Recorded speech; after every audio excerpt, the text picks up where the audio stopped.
Good evening, and welcome to the Crypto Overnighter. I'm Nicodemus, and I will be your host as we take a look at the latest cryptocurrency news and analysis. So sit back, relax, and let's get started.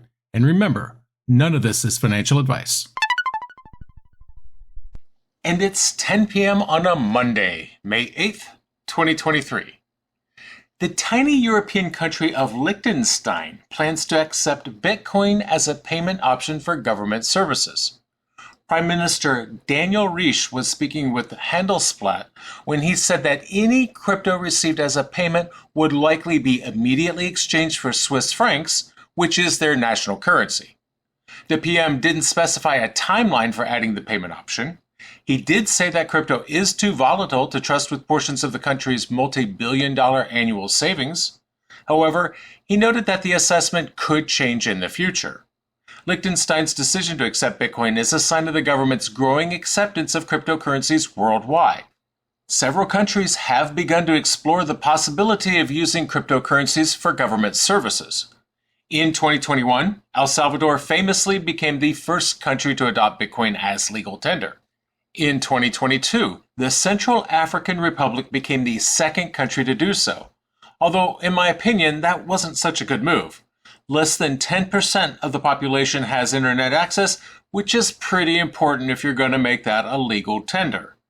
The acceptance of crypto by governments is likely to have a positive impact on the markets.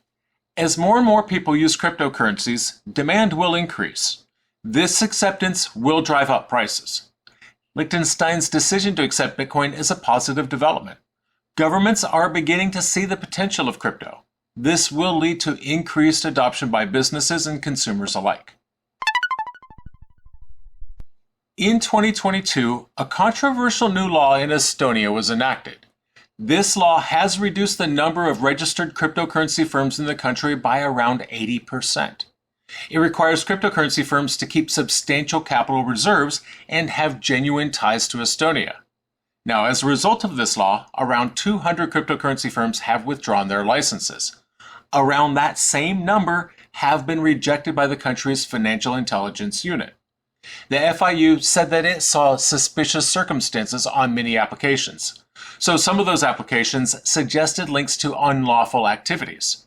For example, some applications showed individuals appointed to management boards entirely without their knowledge or using falsified credentials.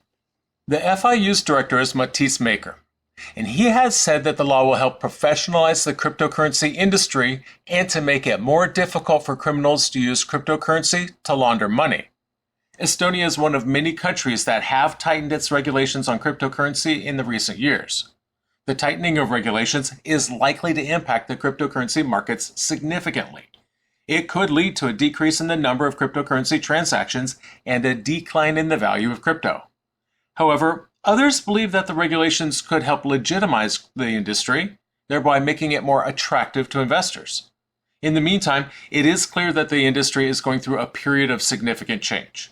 The tightening of regulations is just one of the indications that the industry is maturing. It will be interesting to see how the industry adapts to these challenges and whether it can continue to grow in the years to come. Thanks for listening in tonight, and now I'm going to ask you to like, follow, and subscribe to the Crypto Overnighter. It's a big help in boosting the signal to reach new listeners, so thank you. China's crackdown on cryptocurrencies has been ongoing for years, but it has intensified in recent months. In September of 2021, the Chinese government banned cryptocurrency transactions and heavily curtailed crypto mining operations. This ban has significantly impacted the crypto industry and will likely continue to do so in the future. One of the most immediate effects of the Chinese ban was a sharp decline in the price of cryptocurrencies. Bitcoin, the most popular cryptocurrency, lost more than 50% of its value in the days following the ban. This decline was driven by concerns that the Chinese government would continue to crack down on crypto, making it more difficult for people to use them. The Chinese ban has also significantly impacted the crypto mining industry. China was once the world's leading center for crypto mining, but the government's crackdown has forced many miners to relocate to other countries. We were just talking about Kazakhstan last night. That's a perfect example. This has led to a decrease in the hash rate of the Bitcoin network, which is the measure of its computational power. A lower hash rate makes it more difficult to mine Bitcoin and could make the network more vulnerable to attacks. The Chinese government's stance on cryptocurrency is likely to continue to evolve in the future. It is possible that the government will eventually lift that ban on crypto, but it is also possible that it will continue to crack down on the industry. It's crucial to stay up to date on the latest developments in China's cryptocurrency policy, as they could significantly impact the global crypto market. South Korea's financial watchdog has reported a series of crypto transactions by an opposition party lawmaker to local prosecutors, this sparking domestic outrage over a potential conflict of interest. Representative Kim Nam-kook of the Democratic Party of Korea allegedly withdrew 800,000 WEMIX tokens from late February to early March of 2022. The FIU classified the withdrawals as suspicious transactions and reported them to the prosecutor's office. Kim said that he did not cash out any of his tokens and did not violate any laws. Now, there's no reporting requirement for virtual assets in South Korea's Public Service Ethics Act. However, the timing of Kim's withdrawals has raised concerns about the potential for a conflict of interest. Kim had co-sponsored an amendment to the Income Tax Act in July of 2021, which included a provision to defer taxation on virtual assets. South Korea postponed plans to tax income from crypto as well as income from the transfer or lending of virtual assets to 2025.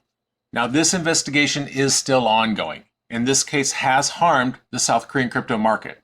The price of WEMIX tokens has fallen by more than 20% since the news came out. This case is also likely to have a broader impact on crypto regulations in South Korea. The government is already considering tightening its rules on crypto trading and investment.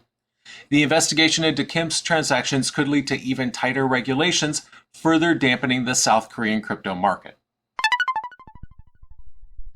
Coinbase is meeting with policymakers, regulators, crypto founders, and clients in the UAE this week. CEO and co-founder Brian Armstrong is also giving a keynote at the inaugural Dubai FinTech Summit. Armstrong has praised the UAE for its proactive and progressive regulatory approach to crypto. He tweeted that the region, quote, deserves a lot of credit for being forward-thinking on crypto. First dedicated crypto regulator in the world. A clear rulebook published, business-friendly, plus strong consumer protections. Really enjoying my visit so far, he added. Coinbase's tensions with U.S. regulators have been growing in recent months. In March, the SEC sent Coinbase a Wells notice alerting the exchange to, quote, possible violations of securities laws. In April, Coinbase sued the SEC to force the agency to respond to a petition that the agency filed demanding the SEC publish specific rules for digital assets. The SEC is considering whether to sue Coinbase for violating securities laws. If the SEC does sue, it could significantly impact the crypto market. Coinbase could be forced to stop offering cryptocurrency trading services, hurting the company's revenue and profits. It could also create uncertainty in the crypto market.